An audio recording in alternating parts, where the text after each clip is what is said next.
사무엘이 늙음에 그의 아들들을 이스라엘 사사로 삼으니 장자의 이름은 요엘이요 처자의 이름은 아비야라. 그들이 브엘세바에서 사사가 되니라.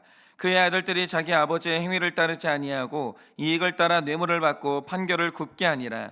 이스라엘 모든 장로가 모여 라마에 있는 사무엘에게로 나아가서 그에게 이르되, 보소서, 당신은 늙고 당신의 아들들은 당신의 행위를 따르지 아니하니 모든 나라와 같이 우리에게 왕을 세워 우리를 다스리게 하소서 한지라. 우리에게 왕을 주어 우리를 다스리게 하라 했을 때 사무엘이 그것을 기뻐하지 아니하여 여호와께 기도하매, 여호와께서 사무엘에게 이르시되, 백성이 내게 한 말을 다 들으라. 이는 그들이 너를 버림이 아니요 나를 버려 자기들의 왕이 되지 못하게 함이니라. 내가 그들을 애굽에서 인도하여 낸 날부터 오늘까지 그들의 모든 행사로 나를 버리고 다른 신들을 섬긴 같이 내게도 그리하는도다.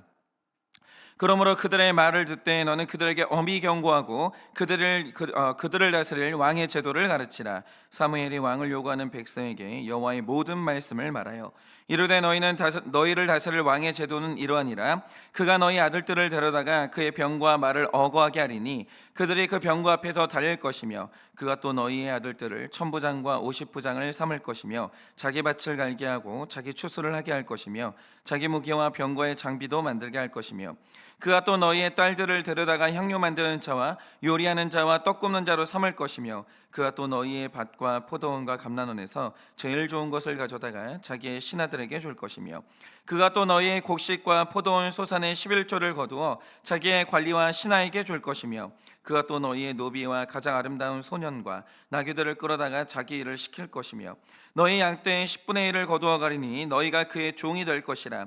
그날에 너희는 너희가 택한 왕으로 말미암아 부르짖되 그날에 여호와께서 너희에게 응답하지 아니하시리라 하니, 백성이 사무엘의 말 듣기를 거절하여 이르되, 아니로소이다. 우리도 왕이 있어야 하리니 우리도 다른 나라들 같이 되어 우리를 다스리며 우리 앞에 나가서 우리의 싸움을 싸워야 할 것이니이다 하는지라. 사무엘이 백성의 말을 다 듣고 여호와께 아뢰매 다 같이 읽겠습니다. 여호와께서 사무엘에게 이르시되 그들의 말을 들어 왕을 세우라 하시니, 사무엘이 이스라엘 사람들에게 이르되 너희는 각기 성읍으로 돌아가라 하니라. 아멘. 네, 제가 얼마 전에 이제 그런 말씀을 드렸는데, 한 사람이 온전한 그리스도인으로 완성될 때 혼자 안 됩니다. 그거는 혼자는 안 되는 거예요. 반드시 두 종류의 교사가 필요하다 이렇게 말씀드렸거든요. 하나가 사무엘의 어머니죠. 한나와 같은 롤모델이 필요한 거예요. 그러면 롤모델은 왜 필요하냐? 이제 말하자면 이런 거죠. 어떤 분들을 보면요, 신앙생활하면서 제일 넘기 어려운 산이 뭐냐라고 하면 그 11조입니다. 정말 넘기 어려운 산이에요. 그러니까 11조를 하는 분이 대단한 거지 11조를 못하는 분이 이상한 거냐? 그렇지 않아요. 이거 정말 넘기 힘든 산이에요. 그런데 어떤 분들을 보면요, 이 어려운 11조를 아무 고민도 없이 쉽게 해요. 그런데 이런 분들을 보면 거의 다 대부분 모태신앙일 가능성이 크다라는 거죠. 그러면 이제 그 모태신앙들이 이 신앙의 어려운 산을 그렇게 쉽게 넘는 이유가 뭐냐? 부모님이 고민 없이 11조 하는 걸 봤기 때문이에요. 그거를 본 적이 있기 때문이에요. 그런데 우리가 봤다 그러면 그 어려운 11조가 쉬워지는 거예요. 그러니까 본다는 게 그렇게 대단한 겁니다. 굉장한 거예요. 그러니까 우리가 거룩한 삶을 산다라고 할 때 우리 인생에 거룩이 뭔지를 보여주는 롤모델이 있다는 것, 이 긍정적인 스승의 존재가 정말 중요합니다. 맛보지 않으면 그 맛을 못 내요. 어떻게 사는지 보지 못하면 그렇게 살기 정말 힘들다는 거죠. 보여주는 사람을 만나는 거, 이거 진짜 복 중의 복입니다. 그런데 한 사람의 거룩한 삶이 완성되려면 또 한 종류의 스승이 필요한데 바로 그게 반면교사라는 거죠. 그러니까 이 긍정적인 삶의 결론을 아는 것도 중요하지만 죄를 짓고 넘어지는 사람의 고통을 알아야 사람은 거룩한 두려움을 갖게 돼요. 우리가 이 거룩을 유지한다고 할 때 이 두려움이 없이는 그 지탱하는 게 어렵다라는 거죠. 그러니까 이 두려움이 있는 사람은 죄를 경계할 힘을 얻게 돼요. 그런데 역시나 우리는 이제 100% 죄인이기 때문에, 여러분, 우리가 이제 성경을 봤을 때 긍정적인 롤모델이 맞냐 아니면 반면교사가 맞냐를 보면 반면교사가 압도적으로 많아요. 그리고 롤모델이 될 만한 사람들은 아주 극소수예요. 성경 안에서도. 그런데 그 중에서도 이제 구약을 볼 때 하나님께도 인정받았지만 사람에게도 인정받았고 시작을 잘했는데 무사하게 끝까지 잘했던 지도자는 딱 3명 정도로 말할 수 있어요. 그게 모세, 다윗, 그리고 오늘 말씀의 사무엘입니다. 그런데 이 구속사에서 이 3명의 사람들이 특별히 중요한 이유가 있어요. 그게 뭐냐? 구약시대 사람들이 자신이 죄인인 것도 알았고 우리를 이제 구원해줄 구원자가 필요하다는 것도 알았어요. 근데 이 구약시대 백성들의 문제가 뭐냐면 아직 때가 되지 않았기 때문에 예수님이라는 구원자의 실체를 볼 수가 없는 거예요. 구약시대 사람들은 만날 수가 없는 거죠. 그러자 하나님께서 이 구약시대 백성들을 위해서 하나의 배려를 해주신 거예요. 그게 뭐냐? 하나님이 죄인 중에서 몇 사람의 인간 지도자를 선택하신 다음에 그들의 인생을 거룩함으로 붙들어 주셨어요. 그리고 그들의 거룩한 삶을 백성들에게 보여주시는 거예요. 그런데 그렇게 했던 이유가 뭐냐? 바로 이 모습이 장차 오실 예수님의 예시였기 때문이에요. 완벽하진 않지만 장차 이들의 모습이 너희가 만나게 될 메시아의 모습인 거야. 미리 보여주시는 거예요. 인간 지도자를 통해서. 그러니까 이제 완벽하지 않지만 그들의 거룩한 삶을 보면서 우리에게 장차 메시아가 오는데 저들보다 훌륭한 메시아가 오는구나, 이걸 미리 알 수 있었던 거예요. 메시아의 사역이 뭔지, 메시아의 모습이 뭔지. 그래서 이 구속사에서는요, 모세, 사무엘, 다윗이 정말 중요해요. 구약시대 백성들은 이들을 보면서 장차 오실 예수님을 봤다라는 거죠. 굉장히 중요해요. 그런데 이들이 예수님을 예표하기 때문에 중요해지는 또 하나의 사실이 있어요. 그게 뭐냐? 하나님이 예수님을 미리 보여주기 위해서 이들의 삶을 붙들어 주셨기 때문에 100% 죄인인 사람이 되어서 이거보다 더 잘 살기는 불가능하다고 보시면 돼요. 그러니까 특별한 은혜를 받은 사람들이에요. 이 사람들은 이거보다 더 거룩하기 힘들어요. 그리고 이거보다 더 훌륭한 리더가 나오기가 힘들어요. 그런데 이제 놀라운 건 뭐냐면 최대치로 올바로 섰던 사람들이 모세, 사무엘, 다윗인데 이 사람들도 자기 백성에게 거절을 당했다는 거예요. 이게 최대치인데. 그러면 이 말 뜻이 뭐냐? 계속 말씀드리지만 오늘 말씀의 사무엘은 장차 오실 예수님의 예표예요. 그런데 이 사람이 왜 거절당했는지를 보면 오늘날 예수님이 우리에게 왜 거절당한지 이걸 알 수 있고, 사무엘이 왜 배신당하는지를 보면 왜 예수님이 우리에게 이제 배신당하고 거절당하시는지 그 이유를 알 수 있다는 거죠. 그러니까 바로 이런 관점에서 우리가 오늘 말씀을 봐야 되는 거예요. 자, 한번 볼게요. 오늘 우리는 사무엘상 8장으로 들어왔습니다. 그런데 지난 7장까지 내용이 뭐였습니까? 사무엘상 말씀이 시작될 때 엘리라는 악한 지도자가 이스라엘을 통치했는데 그가 얼마나 영적으로 어두웠는지 이스라엘 백성 전체가 지도자를 따라서 영적 어두움으로 들어가 버립니다. 그런데 하나님이 이스라엘 백성들을 사랑하사 사무엘이라는 새로운 등불을 세우신 거예요. 그런데 사무엘이 일어나니까 일어난 일이 뭡니까? 사무엘이 인도하는 미스바의 집회를 통해서 이스라엘이 그 지긋지긋한 우상과의 관계를 끊어냅니다. 그리고 그렇게 기다렸던 하나님과 다시 만났어요. 그런데 더 놀라운 건 당시에 블레셋은 철기 문화였고 이스라엘은 청동기 문화였는데 이걸 비유하자면 이거 총과 화살의 싸움이에요. 조총과 화살의 싸움이었다는 거죠. 그러니까 이 당시에 이스라엘이 블레셋을 이긴다? 이거 거의 불가능에 가까운 거예요. 그런데 사무엘이, 깨어있는 지도자 사무엘이 하나님께 쉬지 않고 부르짖으니까 하나님이 도우사 이스라엘이 굉장히 오랜만에 블레셋을 이겨요. 그러니 이스라엘이 빼앗겼던 땅을 도로 되찾는 거예요. 중단됐던 이 정복 전쟁이 다시 시작되는 겁니다. 그리고 이들이 힘이 생기니까 가나안 원주민과의 사이에 평화가 찾아오는 거예요. 힘이 있으니까, 힘이 회복되니까 모든 게 좋아지는 거예요. 그런데 이 모든 회복을 이끌었던 사람이 누구냐? 바로 그게 사무엘이에요. 대단한 지도자죠. 그러니까 우리가 8장으로 딱 넘어왔을 때 당연히 나와야 되는 기록이 뭐겠습니까? 이스라엘 백성이 사무엘의 질서에 더 순종하여서 더 큰 부흥을 경험했다, 이런 기록이 나와야 정상인 거예요. 맞지 않습니까? 7장까지 사무엘이 얼마나 열심히 일했는데. 그런데 8장으로 넘어오면 놀라운 기록이 나와요. 그게 뭐냐? 지금 이 시기는요, 맞아요, 사무엘이 늙긴 했어요. 그러나 사무엘이 은퇴하는 날은 아직도 멀었어요. 그리고 사무엘 스스로가 어떤 잘못을 했던 때도 아니었고 이스라엘에 어떤 사건이 생긴 것도 아니었어요. 여전히 사무엘은 훌륭한 지도자였고요, 이스라엘은 태평성대를 누리고 있었습니다. 그런데 이때 사무엘에게는 유엘과 아비야라는 두 명의 아들이 있었는데, 이들이 이제 전국을 다스리는 사사는 아니었고요, 브엘세바라는 지역을 다스리는 지역의 사사로 임명을 받았어요. 그런데 이 사무엘의 아들들이 사무엘 같지는 않은 거예요. 그래서 이들이 어느 날 뇌물을 주니까 이게 유혹을 받아가지고 뇌물을 받는 사건이 일어납니다.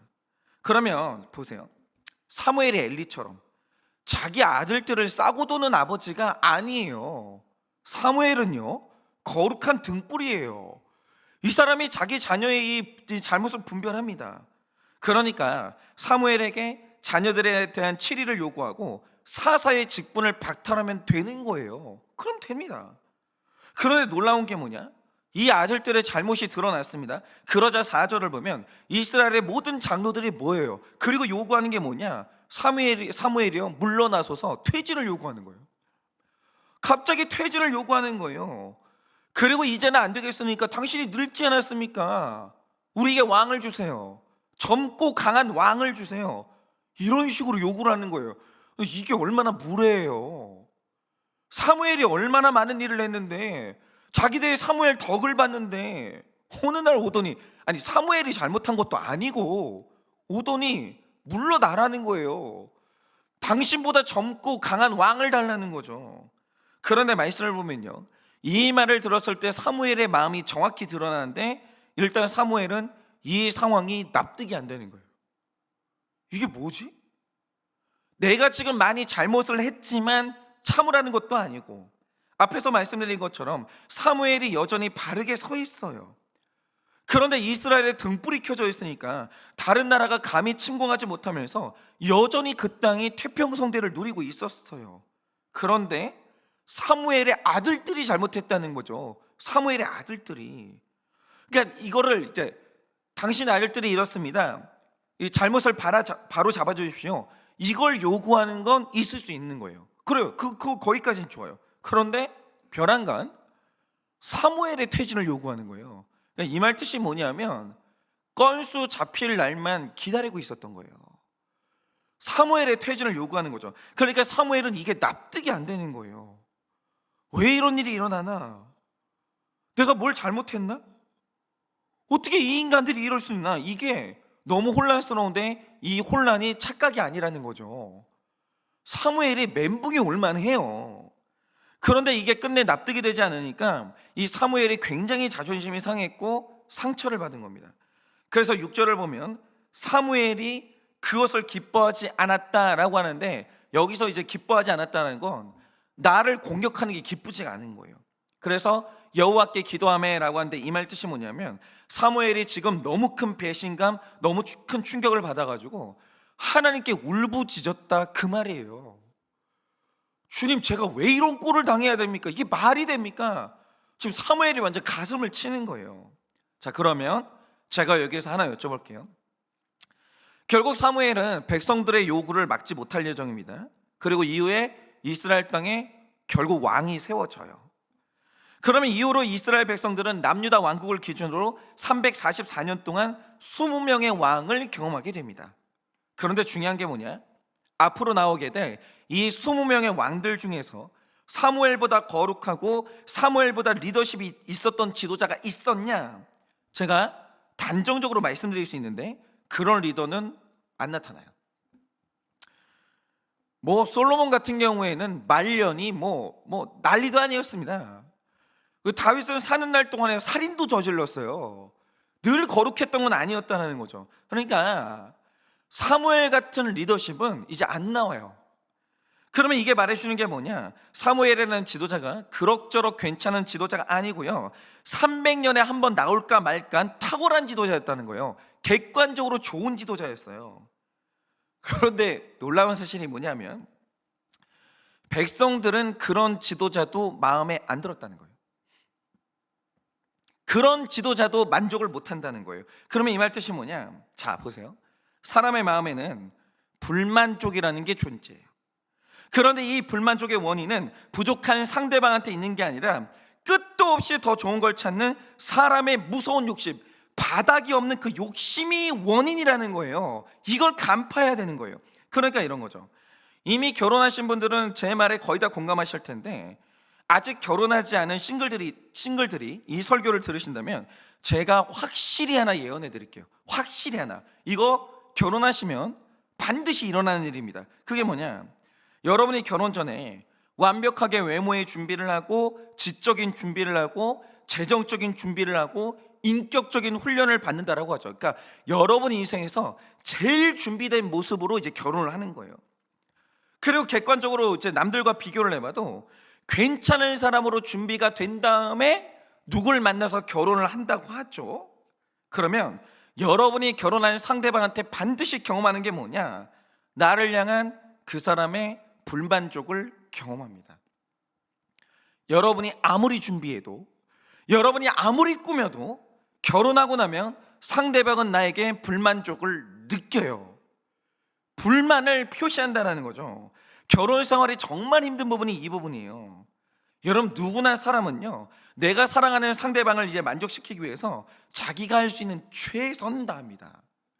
그러니까 이게 뭐 객관적으로 뭐 제일 잘났다 이건 아니겠지만, 사람들마다 다 자기가 다 내가 할 수 있는 한 최선을 다해요. 내가 할 수 있는 한 최선 다해서 열심히 돈을 벌어오고, 내가 할 수 있는 최선을 다해서 시간을 같이 보내고, 여튼 누구나 다 내가 할 수 있는 최선을 다해요. 지금 이 모습이 그 사람이 할 수 있는 최선이라는 거죠. 그런데 내가 최선을 다한 다음에 상대방에게 돌아오는 말이 뭐냐? 당신은 최선을 다하지 않아. 당신은 게을러. 당신은 내 마음을 몰라줘. 당신을 만나서 나는 행복하지 않아. 결국 이 말 들어요. 누구나 다 그래요. 결국 이 말 들어요. 여러분, 부모님들이 있잖아요. 부모님들이 자녀를 기르잖아요. 그게 부모님들이 할 수 있는 최대치예요. 안 그런 부모님은 없어요. 자녀를 위해서 최대한 많이 지출하고, 최대한 많이 희생하고, 최대한 열심히 살아요. 근데 나중에 자녀 길러보세요. 나중에 결국 듣게 되는 말이 뭔지 아십니까? 엄마 아빠가 나한테 해준 게 뭐야? 나는 다른 사람이 우리 부모였으면 좋겠어. 결국 자녀들은 부모에게 불만족해요. 그런데 그 불만족하는 모습이 뭐냐? 부모가 할 수 있는 최대치라는 거죠. 그런데 여기에서 절망할 필요가 없어요. 여러분들이 절대 절망하시면 안 돼요. 왜 그러냐? 여러분에게 만족하지 못하는 내 연인, 내 배우자, 내 자녀는 하나님이라는 완벽한 존재에게도 만족하지 않아요. 그거는 100%예요. 여러분이 할 수 있는 최선을 다하는데도 불구하고 나한테 불만족을 느낀다, 이 말 뜻이 뭐냐면 그 사람은 예수님을 만나도 만족을 못해요. 놀라운 게 뭐냐면 하나님은요, 무려 자기 아들의 죽음을 통해서 우리를 구원하셨어요. 이거보다 더 어떻게 해요? 자기 아들을 내줬다니까요. 그러면 하나님이 이거보다 더 어떻게 하냐고요? 이거 이상 사랑을 더 어떻게 하냐고요? 하나님은 지금도 우리에게 생명을 공급하고 계시고요, 우리에게 한 번도 악하지 않아요. 하나님은 절대로 악하지 않아요. 그리고 하나님은 실수하지 않으십니다. 하나님은 완벽해요. 그걸 부인할 사람은 없죠. 하나님은 완벽해요. 그런데 사람은요, 그 하나님한테도 만족하지 못해요. 그게 사람이에요. 사람이 하나님한테 만족하냐? 그런 사람은 없습니다. 바로 이게 오늘 말씀의 핵심인 거예요. 여러분, 오늘 사무엘은요, 여전히 거룩한 지도자였고 최선을 다하는 중이었어요. 자기의 최대치였어요. 객관적으로도 제일 좋은 사람이었어요. 그런데 돌아오는 백성들의 대답이 뭐냐? 만족이 안 됩니다, 요거였어요. 나는 당신에게 불만이 있습니다. 다른 사람을 보내주십시오. 그 최선 다한 내 삶의 결론이 뭐냐? 상대방의 불만족을 경험하는 거예요. 그러니까 사무엘이 얼마나 허무했겠으며 얼마나 상처를 받았겠어요. 그러자 오늘 말씀 7절 8절 말씀에 하나님이 대답을 주세요. 주님, 저 최선 다했습니다. 할 만큼 했습니다. 그런데 어떻게 이럴 수 있습니까? 이렇게 울부짖으니까 하나님이 만나주세요. 그리고 응답을 주시는데 뭐라고 하십니까? 야, 네가 왜 버림받았게?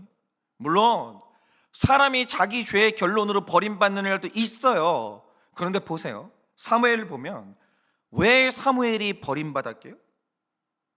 하나님이 하시는 말씀이, 오늘 말씀을 잘 보세요. 저 백성은 전능한 하나님인 나도 만족을 안 해. 나한테도 만족을 안 해. 그래서 나도 버리는데 어떻게 인간인 너에게 만족하겠니? 네가 저 인간들 만족시킬 수 있다고? 천만의 말씀이야. 오늘 네가 버림받은 이유는 하나님인 저 백성들이 하나님인 나도 만족하지 못하기 때문이에요. 저 인간들이 나도 만족하지 못하면 너를 만족하지 못하는 건 당연한 거 아니겠니?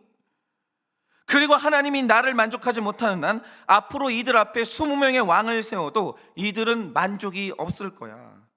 그러니 이들이 그들을 다 경험한 다음에 나의 100% 오름을 인정하는 그날까지, 자기 욕심이 얼마나 큰지를 보는 그날까지, 여호와 하나님이 얼마나 좋았던 분인지 그 아는 그날까지 너도 기다려. 너도 기다려. 불만족은 경험해야 돼.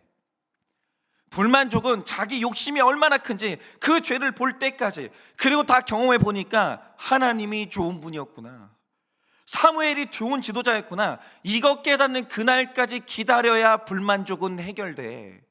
오늘 이 얘기를 해주시는 거예요. 여러분, 바로 이거죠. 제가 하나 여쭤볼게요. 지금 여러분 인생에서 100% 만족스러운 건 뭐가 있으세요? 그러니까 내 마음을 꽉 채울 정도로 그렇게 만족스러운 건 뭐가 있으세요? 여러분, 배우자는 만족스러우세요? 여러분이 지금 배우자에 대해서 만족스러우세요? 그리고 자녀를 키우시는데 그 자녀에 대해서는 만족스러우세요? 여러분, 지금 이제 각자 우리도 이제 한일교회를 다니고 어쩌면 이제 타교회 성도님들은 각자 교회를 다닐 텐데 그 교회는 만족스러우세요? 그리고 여러분은 여러분의 목회자에 대해서 만족함을 느끼고 있으세요? 그리고 오늘도 우리가 소그룹을 이제 경험하고 우리가 각자 이제 목장에 소속되어 있는데, 그럼 여러분의 지체는 만족스러우세요? 회사는 만족스러우세요? 연봉은 만족스러워요? 여러분이 살고 있는 이 나라, 이 민족, 여러분 대한민국 만족스러우세요? 그런데 만약에 여러분 인생에서 만족이 없다, 난 여전히 불만이 너무 많다, 그러면 이유가 뭐라고 생각하세요? 얼마 전에 제가 PD 수첩을 보니까 제가 객관적으로, 저는 이제 후진국에 살아봤거든요. 그리고 지금 저희 형이 선진국에 살고 있어요. 객관적으로 한번 비교를 해보면요, 우리나라 공무원들 행정 시스템 있잖아요, 최고예요. 전 세계 최고예요. 이렇게 행정을 정확하고 빠르게 하는 나라는 없어요. 국회의원들 일 진짜 열심히 진짜 잘해요. 전 세계에서 국회의원들이 이렇게 전문성이 있는 나라 많지 않아요. 학교의 교사들 같은 경우에 인류예요. 이렇게까지 똑똑하고 이렇게 잘 가르치는 교사, 전 세계에 학교, 이런 학교 없어요. 우리나라 공교육 있잖아요, 퀄리티 어마어마합니다. 그런데 얼마 전에 PD수첩을 보니까요, 이렇게 좋은 나라, 이렇게 좋은 학교, 이렇게 좋은 교사들한테 내 자녀들이 수업을 배우고 있어요. 그것도 불만족해요. 그것도 불만족해요. 소송이 있잖아요, 계속 들어오는 거예요. 계속 선생님들이 학교 수업을 못해요. 만족이 없는 거예요, 만족이. 그럼 하나 여쭤볼게요. 이유는 뭐라고 생각하세요? 이 불만족에. 그러니까 우리가 흔히 쉽게 생각하는 게 뭐냐, 지금 나에게 만족이 없는 이유는 나는 욕심이 없는데 내 배우자가 터무니없이 이상한 인간이고, 우리 교회, 우리 목장에는 이상한 인간이 너무 많고, 아무리 비교를 해봐도 우리 회사는 이상한 회사고, 내 연봉은 부당하게 낮고, 이래가지고 만족이 없다라는 거예요. 정말 그럴까요? 정말 그럴까요? 그러면 제가 하나 여쭤볼게요. 여러분이 하나님한테는 만족해요? 그러니까 하나님보다 완벽할 수는 없잖아요, 그죠? 그럼 생각을 해보세요. 이스라엘 백성들이 광야로 나갔어요. 광야에 나가선 쫄딱 다 죽는 거예요. 근데 광야에 나갔는데 옷이 헤어지지 않았어요. 가는 데마다 하나님이 그늘을 주세요. 필요할 때마다 물을 주시는 거예요. 심지어 고기를 먹게 해주세요. 심지어 과자까지 먹게 해주시는 거예요. 광야에서. 근데 중요한 게 뭐냐? 그 하나님한테 만족을 못해요, 이스라엘 백성들이. 제가 하나 여쭤볼게요. 여러분 지금 하나님한테 만족하세요? 하나님 이상 완벽할 수는 없잖아요. 하나님 완벽하잖아요. 그 완벽한 하나님한테는 만족이 있으시냐고요.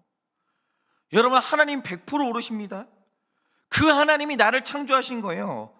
그러면 그분이 창조하신 내 모습, 그분이 창조하신 내 환경, 그거는 만족이 돼요?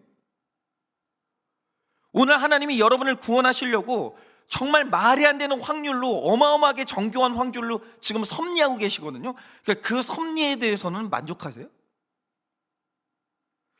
만약 여러분이 지금 내가 나의 하나님한테 만족하지 못하고 있다, 그러면 이 말 뜻이 뭐냐? 여러분은요, 이 세상에 어떤 남자를 데려오고 어떤 여자를 만나도, 어떤 연봉, 어떤 회사를 만나도, 여러분이 어떤 훌륭한 교회 목회자, 어떤 교회를 만나도 여러분은 거기서 반드시 불만족을 찾아내요.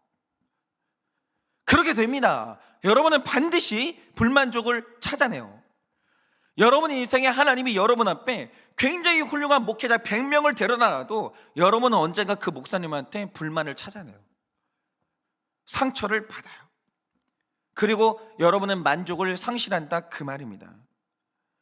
그러니까 이런 거예요. 여러분은 여러분의 욕심이 얼마나 죄로 물들었는지 모르시죠? 여러분은 지금 여러분의 욕심이 얼마나 거대하고 얼마나 심각한지를 모르시죠? 여러분 지금 병들었어요. 여러분, 우리의 욕심이라는 건 병들었다는 거죠. 그거 아시는지 모르겠는데 여러분의 욕심에는요, 밑바닥이 없어요. 근데 내 밑바닥이 깨진 줄도 모르고 안 채워진다고 지금 욕심을 내고 있는 거예요. 어떤 배우자를 데려다 놔도 여러분들은 만족 못 하십니다. 그게 안 되는 거예요. 그러니까 다들 말하는 게 뭐냐, 저희가 이제 상담을 해보면 다 그런 말을 해요. 목사님, 제가 언제 대단한 걸 바란 적이 없어요. 저는 기본적이고 상식적인 걸 원하지 제가 바라는 게 뭐가 그렇게 잘못했어요. 저는 상식적인 거예요. 이러시는 분들이 대부분이에요. 그런데 정말 그게 그러냐? 제가 한번 예를 들어 볼게요. 부부간에 문제가 있어요. 예를 들어서 이제 어떤 아내가 있습니다. 근데 저한테 하는 말이 뭐냐면, 목사님, 저 죽을 것 같아요. 왜 그러세요? 이놈의 남편이요, 말이 없어요. 집에만 오면 입을 다물어요. 이게 어떻게 사는 거예요? 그러니까 답답하고 재미가 없어서 죽겠다는 거죠. 그래서 하나님께 기도를 하는 거예요. 하나님, 우리 남편 제발 말 좀 트이게 해주세요. 저 인간 입 좀 열리게 해주세요. 나 좀 외롭지 않게 해주세요. 이렇게 기도를 하는 거예요. 근데 기도했는데 하나님이 응답하시는 거예요. 하나님이 응답하셨다라고 하죠. 그래서 내 남편이 집에 오니까 말이 많아지는 거예요. 근데 하나 여쭤볼게요. 저는 제가 남자 중에 더 언어가 많은 사람이거든요. 저는 입만 사는 사람이에요. 저는 입이 트인 사람이거든요. 그럼 제가 하나 여쭤볼게요. 저는 집에서 말이 많아요.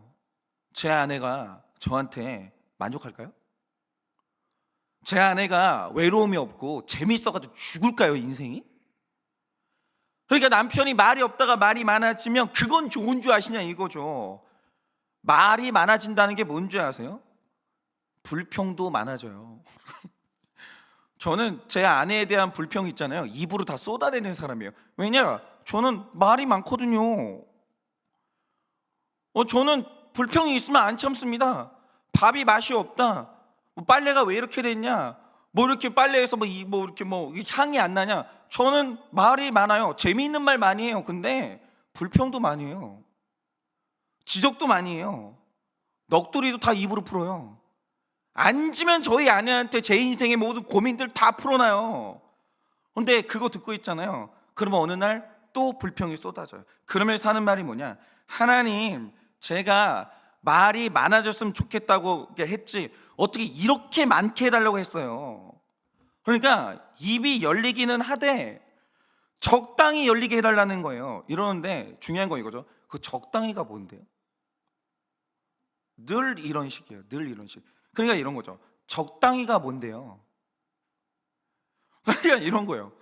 어떤 분들 보면 돈이 없어도 걱정이잖아요. 근데 많으면 많아서 걱정인 거예요.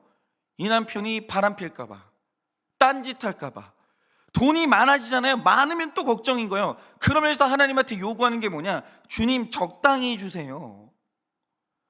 부족하지는 않은데 죄 짓지 않을 만큼만 좀 적당히 주세요라고 해요. 적당히가 뭐냐고요? 그 적당히가 얼마나 큰 욕심인지 아시냐고요. 여러분, 그 적당히라는 것은요, 이런 거예요. 말에 대해서 적당히라는 것은 내가 조용히 있고 싶을 때 상대방이 입을 닫아야 되고, 내가 외로울 때는 상대방이 입을 열어야 된다, 그거거든요. 이게 말이 된다고 생각하세요? 그러니까 이런 거예요. 하나님, 어떤 남자 똑똑한 남자 만나게 해주세요. 그런데 똑똑한 게 뭐냐? 내 앞에선 똑똑하면 안 돼. 세상 살 때는 정말 똑똑한데 내 앞에서는 나만 아는 바보가 돼야 돼요. 돈도 마찬가지예요. 아니, 하나님, 정말 이렇게 돈 잘 버는 남자 만나게 해주세요. 그런데 제 앞에서는 생색내면 안 돼요. 돈은 잘 버는데요, 막 1억, 2억, 3억 막 버는데, 근데 그 돈 벌고 아주 저한테는 생색내면 안 돼요. 뭐 이런 걸 원해요. 그런 게 어디 있어요? 여러분, 그런 게 어디 있어요? 백마 탄 왕자님을 원해요. 백마 탔어요. 근데 잘생기기까지 했어요. 근데 중요한 게 뭐냐? 그 백마 타는 왕자가 나만 사랑해야 돼. 그런 게 어디 있냐고요. 그런 게 어디 있어요. 그러니까 어떤 왕자님이 여러분만 사랑하려면 개구리 왕자여야 하는 거예요. 백마 탄 왕자는 한 사람만 사랑하는 게 불가능해요. 인기가 얼마나 많은데 다 그 백마 타고 싶은데. 그러니까 이런 거예요. 늘 우리가 하나님께 요구하는 게 뭐냐면 적당히예요. 근데 적당히가 어디 있어요? 다 치러야 되는 값이 있는 거예요. 사무엘을 사사로 이제 내 지도자를 맞이한다. 그것도 치러야 되는 값이 있고, 왕을 맞이한다. 오늘 말씀이 말하는 게 뭐예요? 니들이 왕을 맞이하면, 맞아, 왕이 멋있어, 왕관 쓰고 되게 멋있는데 네가 치러야 될 값이 뭔지는 아냐? 너 그 값을 치를 수 있냐? 근데 나중에 역사가 딱 진행되잖아요. 나중에 드러나는 모습이 뭔지 아세요? 그렇게 왕을 원했잖아요. 좋아요, 하나님 왕을 줬어요. 또 불평해요. 이게 너무 웃긴 거예요. 잘 보세요. 그렇게 왕을 원해가지고 진짜 멋있는 왕을 세웠어요. 또 불평해요. 당신이 나에게 주는 세금이 과도합니다, 노동이 과도합니다, 이러면서 또 불평을 합니다. 그러니까 우리가 원하는 그 적당히 있잖아요. 그 적당이라는 게 상대방이 전능해야 가능해지는 거예요. 전능해야. 그러니까 근데 또 놀라운 건 뭐냐면, 전능하신 하나님도 인간이 요구하는 그 적당히를 비율을 못 맞춰요. 안 되는 거예요. 그런데 우리가 그 엄청난 욕심을, 말이 안 되는 욕심을 적당이라는 말로 포장하면서 자기가 욕심내지 않고 있다는 착각들을 하고 있는 거예요. 어마어마한 착각인 거예요. 어마어마한 착각. 여러분, 불만족에 대해서 해결하기 전에 이거 먼저 짚고 넘어가세요. 여러분, 오늘 우리 삶에 불만족이 있는 이유가 멋진 왕을 만나지 못해서 그렇다라고 생각을 했어요. 그래서 왕이 세워지면 다 해결될 것 같으십니까? 천만의 말씀입니다. 오늘 여러분의 삶에 고달픔이 있는 것은 돈이 채워지지 않아서 그래요? 그럼 하나 여쭤볼게요. 돈이 채워져요. 그러면 해결될 것 같으세요? 제가 분명히 말씀드리는데, 돈 하나님이 주실 수 있죠. 그러면 돈 주시면 돈과 같이 따라오는 그 근심들 있잖아요. 그 무게들, 여러분 견딜 자신이 있으세요? 그거 감당할 자신 있으세요? 아니, 그게 뭔지를 몰라요. 그러니까 이런 거죠. 돈은 주시되 돈과 같이 따라오는 불행은 주지 말라는 거예요. 그런 게 어디 있냐고요. 그런 게 어디 있냐고요. 그게 욕심이라고요. 여러분은요, 하나님한테도 만족하지 못하는 여러분의 그 끝도 없는 우주적인 욕심을 보셔야 되는 거예요. 여러분이 욕심이 얼마나 많은 줄을 아세요? 그리고 이제 하나님의 100% 오르심과 하나님으로 만족하지 못하는 난, 여러분의 인생에는 그 어떤 것도 만족을 주지 못한다는 걸 이제는 빨리 깨달으셔야 돼요. 그러니까 저도 제 인생의 이 만족이 어디에서 왔냐, 그거는 두 가지였어요. 주제 파악을 한 그날부터, 두 번째, 하나님이 100% 오르심을 깨닫는 그날부터, 그때부터 만족이 시작이 되는 거예요. 그러니 오늘 하루 내 불만족의 원인이 말이 안 되는, 그리고 우주도 채우지 못할 내 거대한 욕심에 있다는 것을 깨달아서 욕심을 회개하세요. 여러분, 주제 파악하세요. 이 세상에 여러분의 그 욕심, 적당이라는 이 욕심을 만족시킬 수 있는 건 하나님도 못해요. 그거 버리셔야 돼요. 주신 것이 최선임을 알고 만족하셔야 됩니다. 하나님은 100%라. 그리고 여러분, 지금 어떤 남편이 있고 아내가 있잖아요. 제발 부탁드리는 게 뭐냐면, 여러분 주제에 여러분이 만날 수 있는 최대치가 그 사람이에요. 그 자기 주제 좀 파악하시면 안 될까요? 여러분, 자녀 있잖아요. 여러분 주제가 그거밖에 안 되기 때문에 자녀가 그 모습인 거예요. 여러분 주제를 파악하세요. 하나님 여러분 주제에 맞는, 얻을 수가 없고 있을 수가 없는 좋은 자녀를 주신 거예요. 여러분, 자녀한테 감사하세요. 주제 파악하세요. 그래서 여러분이 먼저 욕심을 회개하고 주제 파악하고 하나님께 만족하는 여러분의 하루 되시기를 예수님의 이름으로 축원합니다. 오늘 수요일이니까 적용 질문 드립니다. 인생에 만족하는 것은 뭐가 있습니까?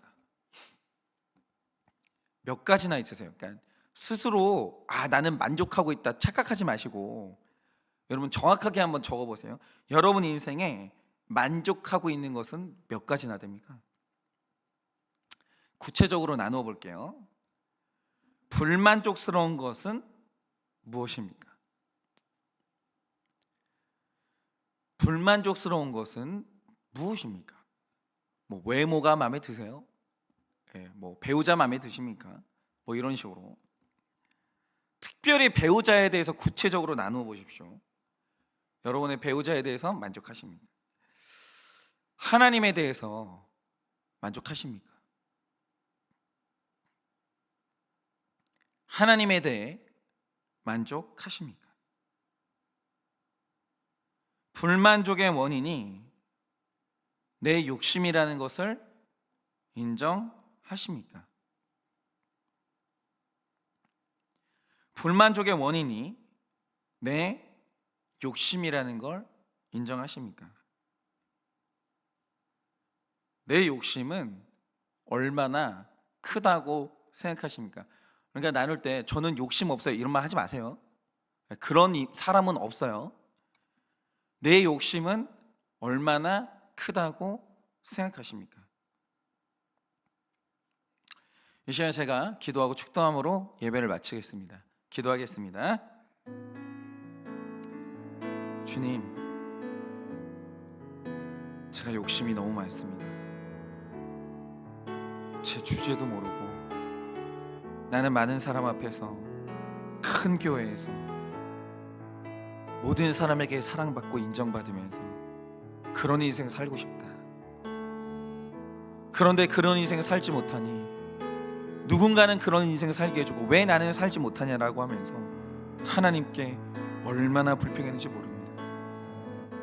그런데 제가 그렇게 동경했던 그 목사님들을 만나보니 그분들도 그렇게 사는 사람은 아무도 없었습니다.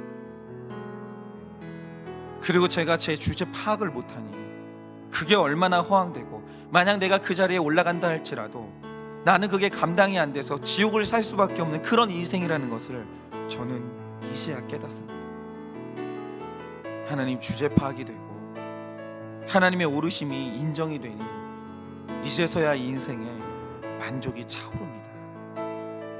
하나님, 오늘도 이 불만족의 원인이 주제 파악이 안 되는, 하나님을 옳다고 인정하지 못하는 나 자신한테 있다라는 것을 빨리 깨닫게 하여 주시고, 이제 주제 파악을 하고 내 욕심을 깨달아 오늘 이 인생의 만족을 누리는 우리가 될 수 있도록 은혜를 허락하여 주시옵소서. 지금은 우리 주 예수 그리스도의 은혜와 하나님 아버지의 그 크신 사랑과 성령님의 위로하시고 교통하여 주시는 그 역사하심이 주님 앞에 주제 파악을 하고 하나님의 100% 오르심을 인정하여 이제 인생의 만족을 누리기를 원하는 사랑하는 모든 주의 종들의 머리 위에 지금으로부터 영원 무궁토록 함께 있을지어다. 아멘.